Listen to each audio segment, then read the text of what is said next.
I'll tee things up here. Good morning and welcome to another Account-Based Friday. We've got a returning guest, Hunter Montgomery, coming to us from Virginia today. Hunter, if you don't already know him, if you don't remember him from our prior session, he's the CMO of ChurnZero. My co-host Meg and I have done about 300 of these episodes. Meg, who formerly ran Serious Decisions Research and a former CMO, we kind of tag teamed on this topic of account-based and go-to-market motions. We got a great set of discussions today around customer marketing, retention, and marketing tactics that can help you punch above your weight.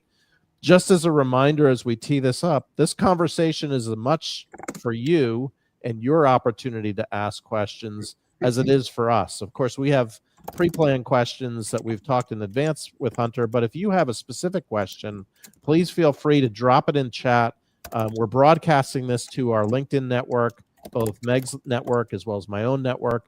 And in the upper corner, you'll see a QR code. The QR code will bring you to not only Hunter's previous conversation, but 299 other videos that talk about best practices and go-to-market. So if you have a specific question, you can certainly go there as well.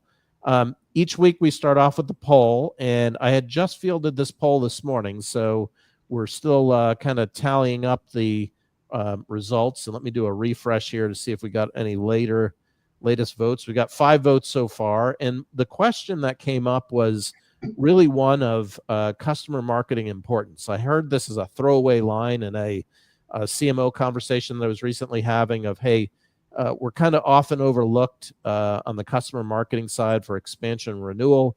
I wanted to see how true that statement is, and sure enough, of the 5 people that voted so far, everybody was in that category. Meg, did you have a reaction to this one? Yeah, I sort of hated to pick true, but I did because I think historically, this is the most important marketing area that's the most difficult to connect to specific revenue outcomes. And therefore, it often doesn't get the funding or the respect, I would say, that it deserves, given the role that it should be playing and that it actually does play in a lot of companies. And I'm hoping this will be the year that people start to think differently about that for real, which is why I think, Hunter, it's perfect timing for you to join us this week. I think we're seeing a lot of companies place bets on keeping and growing the customers they have and thinking about the best ways to do that. And you've been writing that playbook for a while now, and you've got a front row seat to what's actually working. So we're super excited to have you join us. Thank you. And what are your thoughts on the poll? Yeah, I mean, I think I would agree. I've been doing this since 2019, at least at ChurnZero. Customer marketing has always been that. I mean, when I started, I did not have a customer marketing person on my team. Like, we kind of relied on the CS team to do all the communication and be responsible for communicating and updating the customers on the product and what's going on. 2 years in, we promoted a CSM to our customer marketing team because she knows the product, she knows the industry, and she was perfect for that role. But it's kind of been a push to try to get people to understand how important it can be, and also the maturation of it, right? From going from case studies and referral programs, which are great, which are important, right? We all know those are important especially for new sales, but also for renewals, to focusing on kind of demand gen based campaigns with a CTA and goals, and so really trying to treat that customer marketing team like a demand gen team, because they really are. They're trying to get demand from your own customers, either for renewal or there's always expansion opportunities too. Yeah, I think you make a really great point about treating customer marketing as part of your demand team. There was another CMO that I recently heard from who was saying, we actually take our customers and we treat it as a growth segment now, like a separate segment that's specifically around growth. And without retention, especially in a SaaS business, there's no way you can make your number. So you need churn zero or a reduced amount of churn to kind of grow your top line. And I think a lot of marketers were so programmed for net new logo and new revenue that we sometimes forget about, there's another side of the funnel here that we should be paying attention to. Yeah. But just, reflecting a little bit, you mentioned kind of the maturity and what you've seen in the tenure. You've had a terrific run there. On year 6 here, which is incredibly unusual for a CMO. So congrats on that. Thank you. Curious, like, what are you seeing now that might be different from just a few years ago on customer marketing and retention? Like, what's changed here in the last few years, even from your role perspective? Yeah, that's a great question. I think one of the areas is the whole CS practice has matured. Like just the idea of a CS team, not every organization had them.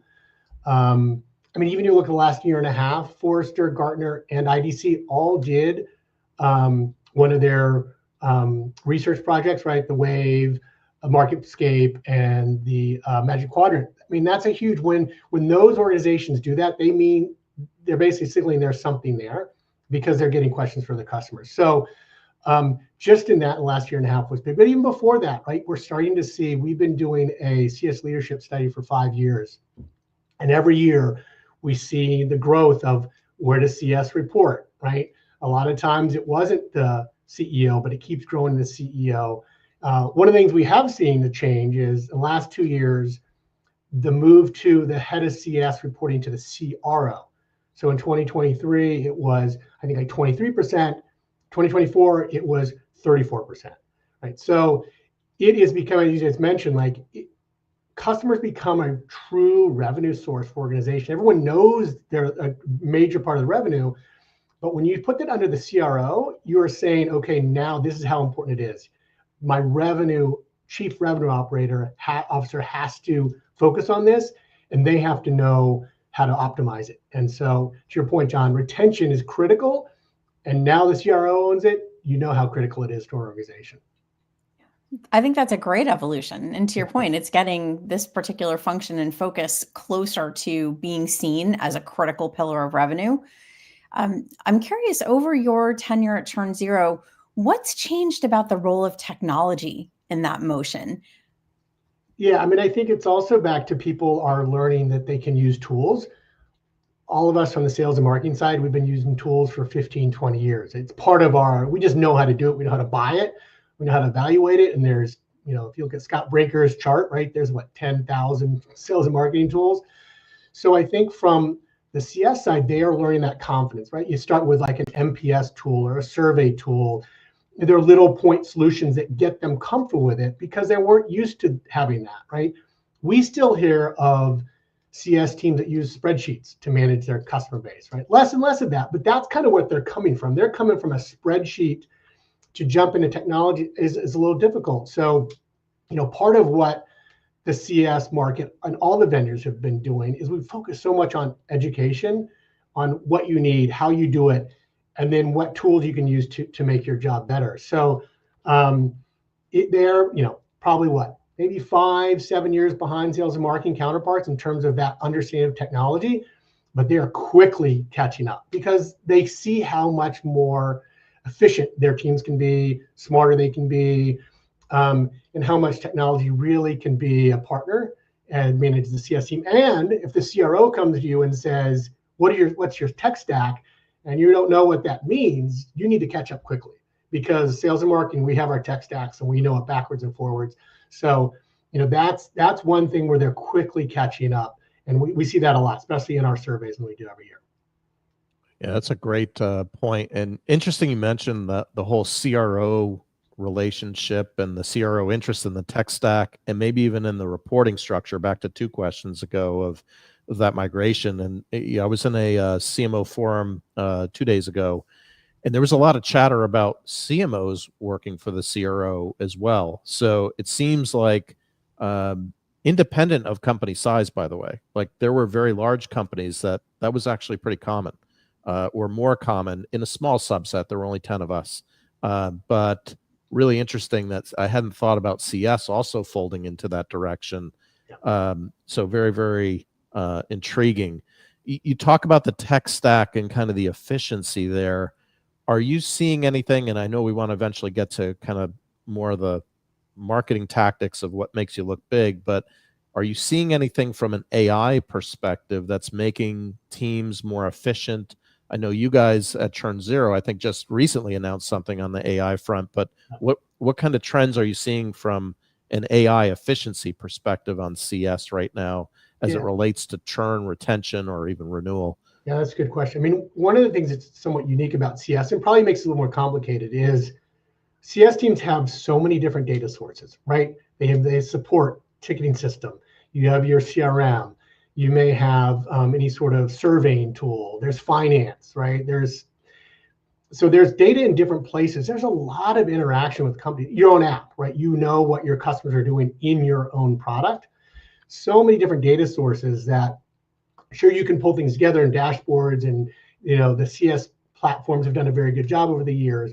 But all of a sudden you have this new tool, an AI, which can just digest all this data and bring back better learnings quicker, right? And that's where it starts to pull out different things and use it to react, right? As we start to look at data and understand. So I think the AI for CS is going to be a game changer just because of how much data a CS team has to deal with every day. And that's kind of been one of the hurdles for them is where is the data? How do I share the data? It's so much to analyze. But now we have this new, relatively new ability to take all this data and come out with some really good understanding and learnings about the customer. So very excited about it for any CS team. Yeah, that's a great opportunity for sure. And thinking about the partnership between marketing and CS, what are you seeing from your vantage point in terms of what sets apart companies that work with ChurnZero or other similar tools that get the most impact, and what is the role of marketing in helping with that? Yeah, I mean, I think that what we have found, and we have a lot of our customer marketing manager actually does, 1 to 2 customer calls a week to talk about how we do customer marketing because we use the data we get from our own platform. So I think what is happening, as I mentioned before, like you need to start looking at customer marketing very similar to demand gen. Like here's a campaign, what's the call to action, and then what are the metrics we're going to do to gauge the success? Is it meetings with CSMs? That's fine. Is it actual expansion revenue? Is it targeting a certain product or a feature that either gives you more revenue or is critical for a renewal? So customer marketing, different than the demand gen side, is we know so much more about our customers. We know how big they are. We know their titles, how much they use our product, maybe how much they own on our website. So we have this rich data that can really get targeted campaigns, and then we can see if they took the action we wanted them to take. So the organizations that use that and understand that, even this is a very basic story, but we do a customer newsletter. Originally we had a newsletter, and then I said, well, why don't we do a customer newsletter? Because we know who the customers are. So we did a customer newsletter. And what we found was the business owner of our platform was reading the newsletter, but the CSMs were not. And the CSMs are the ones who do stuff every day in our product. So then we broke it out. So now we have 2 newsletters, right? For the leader and for the CSM. And just that little bit of a different engagement and knowing what your customers need and don't need was a huge win, because you can then, the difference in marketing is we can package things. When I talked to the customer marketing person, I said, we're packaging and promotion, right? Get information from the CS team, get information from the product team, but let's package it, promote it to our customers so it's relevant to them. And that's what marketing is good at, where the CSM is very good at that day-to-day relationship and how the product works and really building that one-to-one, because CSMs are never going to go away. But sometimes they need a little help in how we position it and show the value if we're trying to find some expansion revenue or on the renewal side, prove the value of the platform and where it's going. So I just do think there is a better understanding of customers and what you're trying to get done, the outcomes and the results. And I think when customer marketing teams have that mandate, then I think they can be very, very successful. And they need to have that agreement with CS. Like you can't simply that's the other thing we hear about is customer marketing team, well, we're not allowed to talk to customers, or we only allowed to do it once a month, or the customer data is over here, some other data is in HubSpot. We hope we're communicating to the same people. You'd be surprised how often we hear that. So having just one way, one almost like channel or traffic cop for communicating to customers it goes a long way, and your customers feel it too, and they feel like you understand them a lot more. I love that concept of a single point, like a traffic cop, to really orchestrate all the conversations. I think that makes a ton of sense as you're, thinking through this. I was also trying to think of the change management that might be involved here too, because it sounds like you've got, not only are you aggregating a lot of this data, but you're having to interpret the data, or somebody has to interpret the data, probably for each account. So you need the traffic cop, and then you probably need a bunch of Beat Street private detectives doing some assimilation of that. Is there any advice that you would give in terms of not necessarily the traffic cop, but the Beat Street cops of the interpretation of the information? Like, who are those people? How do they get trained? What information are they synthesizing back to the customer? Yeah, I mean, a lot of it is already in our system, right? So we know what the customer is doing on the product side. We know the communications they're having. We know their health, right? We have a health score, a churn score. So there's good information already being synthesized in our platform, and then with AI, it goes even farther. But one of the things we do is the product marketing, customer marketing, and the CS team all are on the same meetings, right? So we're not having these little silos of like, oh, I heard through the grapevine, if I'm customer marketing, that the CS team is seeing this trend with our customers, or this is a big push next month that the CS team is going to do, right? It's together. So really the big key is you got to make everybody communicate routinely and have there be sort of a flow of information. And that's what helped with us when we promoted our own CSM. She had the relationships on the CS team.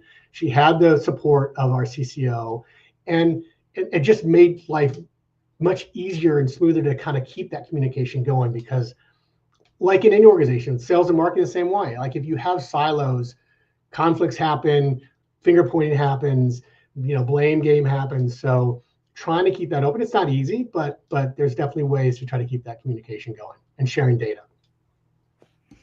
Yeah, well, and that data, I think is fast becoming the most important resource in any organization, especially with AI being layered on top. But I'm thinking about another use of data, and that is for reporting and sort of pointing to the impact of customer marketing. And that's one of the challenges, at least I've seen, is because you're not generating a lead, you sort of don't fit into the normal marketing dashboard, and maybe you don't get very much attention on some of the things that are possible to measure for customer marketing. What are some of the ways you've been able to track the impact of your customer marketing team, or what have you seen from clients too, who have been able to successfully point to the impact and the value of that function? Yeah, I mean, I sort of compare it to early days of marketing, again, on the MQLs, SQLs. I think some organizations call them CQLs, customer qualified lead. So there's a lot of different ways that organization can do it. Sometimes you can keep track of it in Salesforce, kind of the classic way. We do have a way in our platform to do segments and to track. We do in-app notifications and messages, and so we can see when people actually open them or click on them. So we have ways, again, very similar to demand gen. Like here is a message. What's the CTA? Did they take the CTA? And then we can kind of wrap back around to see we segmented these 100 companies, clients, to do an expansion campaign. So it gets a little kind of like dotted line, or kind of roughly, hey, out of those 100, 15 expanded, bought that extra expansion feature, right? So we can kind of infer that we had influence on that. There is still, for us, early days of influenced, and we're trying to make that line a little stronger. But also for a CS team, that's okay, right? There is not classic sales and marketing, right? We're spending all this money over here. We got to see if it's working. So sales, you have to tell us when we give you what you need. And then sometimes you get the argument of who gets credit. CS time, there's less about that, right? I mean, we invest in our customer marketing, but it's not like the paid search where you're spending hundreds of thousands of dollars on Google. You're doing campaigns to customers you already know. You don't have to pay for those leads. So it gets to be less, I want credit, to, hey, we saw that number go from here to here, and we actually were doing a campaign at the exact same time. And we had this conversation with our CCO, and she said the 2 quarters where you all were focused on some major campaigns, my expansion revenue went up. So you get credit, so more of that, right? So it's still early days of how we track that, but I do think there's ways, and I think that's if you just try to loop in a good demand gen person who can come back and say, here's how I think I would track it. Here's how we should try to do it. Let's not be strict, but let's at least try to make sure we can connect some of the dots. And then like CS teams are so happy if you can help them, get retention on a feature like, oh, can we really get people to use this feature? Because if they use this feature, we know they're going to be happy. Marketing swoops in, that adoption goes up, and they just say, thank you very much. That we know that was a big push to that. So I guess say early days on how we do that. I'm sure there's some organizations out there that probably have some really good ways of doing it. But having a CSP, customer success platform like ChurnZero, any of the other ones, is a huge step forward, right? Because now you have all the data at one place, and you can track them, and you can see where opportunities come. And so, this is part of the excitement for going forward. Like we're doing so much more in terms of CS organizations on tracking it, on understanding it, and giving the credit. So then we go do more. Like, hey, maybe now you need 2 customer marketing people, because if one could do this, let's bring another person in and focus on this new area. So it's all good. It's getting better.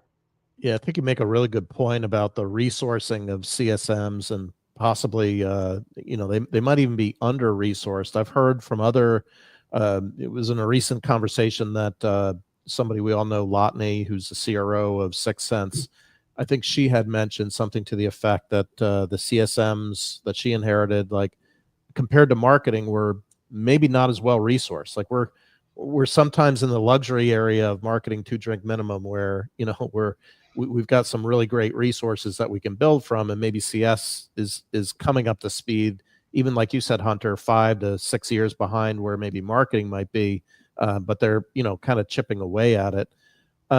Just thinking for a second though, since we brought up Lotney, and I know you guys have done some work with 6 Sense in the past, and you also wanted to talk about marketing tactics as well. Are there any effective marketing tactics that you're using to maybe punch above your weight right now in terms of, either working with others or other techniques that you're seeing that's working particularly well on this segment of retention and renewal? Yeah, that's a good one. Bring Lotney and 6 Sense. Early on, one of the ways we try to kind of expand, our presence, if you want to see our brand, but just our reach, is finding organizations that were much bigger than us, successful, but also, it's funny, want to get into the CS space. So kind of one of my recommendations is, if you are in a space that others want to get into, like this is, I think 5 years ago, ZoomInfo came to us. We had their CEO on one of our virtual conference. We did an ebook with them because it's customer data, customer space. That's where ZoomInfo wanted to go next. Who can they partner with? Oh, there's somebody who already has a customer base and a marketing, presence. So we started to work to build those relationships. So we then did a study, and we started this study I mentioned before 5 years ago. So this will be the 6th year. We went to Jason Lemkin at SaaStr. He said, sign me up. HubSpot signed up, right? A couple years later, then it was Gong and 6 Sense. So because we had something like all true partnerships, you have to go both ways. And what we had was the CS space, the presence, customers, database, and a marketing presence where they could easily come in, and there was no cost. Like they didn't charge us for the ebook, or it was jointly written. Well, we wrote them and like kind of brought their content in, and so we gave them that, and what they gave us was these brands next to our brand, right? All of a sudden, it's HubSpot, ChurnZero, and Gong. I mean, okay, which one of these seems out of place? I mean, ChurnZero, we're up and comer, and we're very proud of ourselves, but those are billion-dollar organizations. So I think there's ways to find value and bring value to these large partners who want to continue to work with us. The other one is Synthesia. They just, I think, got $100 million in funding this last week. They do a virtual avatar. We had their CEO at their customers, but we had their CEO at a conference a year and a half ago. He was great. They want to do things with us. They want to partner with us. So find those opportunities with partners that see value in you, and then you see value in them. I mean, even like Gong, customer success is on their homepage of their website. I mean, everybody thinks of Gong as sort of this a sales and marketing tool, but guess where they think the next frontier is? Customer success. So, that's one way to start making your brand look like you are probably bigger than you really are, and that's okay, because no one knows, unless they do a little bit of research. Yeah, and you're bringing up, I think, another sort of movement that we're seeing within B2B right now, which is, I think, a renewed interest in brand as something that marketing really needs to pay attention to. What do you see as the role for customer marketing and customer success in that brand category, in that set of activities? What's working today, do you think? I think, like any great brand, we talk about this all the time on our marketing team, it's consistency. So like from the very first time someone reads your blog to the time that they either sign the renewal contract or expand their, the features that they use from you, it needs to be the same brand. Feel, voice, look. Shouldn't be some shocking disturbance like, wait a minute, what's this purple when it's always been, black, or what's this font? I mean, it could be so subtle. I know sometimes in the past, the whole brand idea, I mean, when I first started in demand gen, 15 years ago, I had a boss who said, that's the black turtleneck people who worry about the brand. We worry about the demand gen side. It was sort of, poo-pooed, but now that's come around, and not only from the demand gen side, but also for the customer side, because customers want to feel like they know you, and from every interaction, from your newsletter to your CSMs, we just updated some of our messaging, and at the SKO, our sales kickoff and our CX kickoff, I presented it to everybody, walked them through, here's why we're doing it, here's what it means. And, once you bring them in and they understand why you're kind of changing words, and sometimes, it's just words, it doesn't matter, but they do matter, right? They do matter how you talk about yourself. And for consistency purposes, you want everybody to say the same thing. So it goes a long way. And, I've worked with this woman who is amazing, one of the best brand people I've ever worked with. And, she just keeps knocking out of the park and keeps me honest on it too, on how much we have to really keep it consistent and keep investing in it. Awesome. Just looking at time here, and probably my last question on my side, but thinking about what's ahead here for 2025, and obviously, for a lot of companies, in particular SaaS companies, 2023, 2024, maybe not so good. But what are you seeing, or what are you predicting 2025 might like? What's in the cards for us? Yeah, I mean, I'm cautiously optimistic for 2025. We've all been through the last 2 years, right? It's sort of been a grind, a fight, a slog. I saw some good signs in the second half of the year, really in the fourth quarter as we track the top of the funnel and quality of people coming in, all the rates in the funnel, conversion rate and close rate, ACV, all those little indicators that kind of show, are things getting better? And they're all are showing things are getting better, at least for us, like what we see. You guys have both hit on it, right? Customer marketing. Every year, people get better. They get the funding, they get the recognition.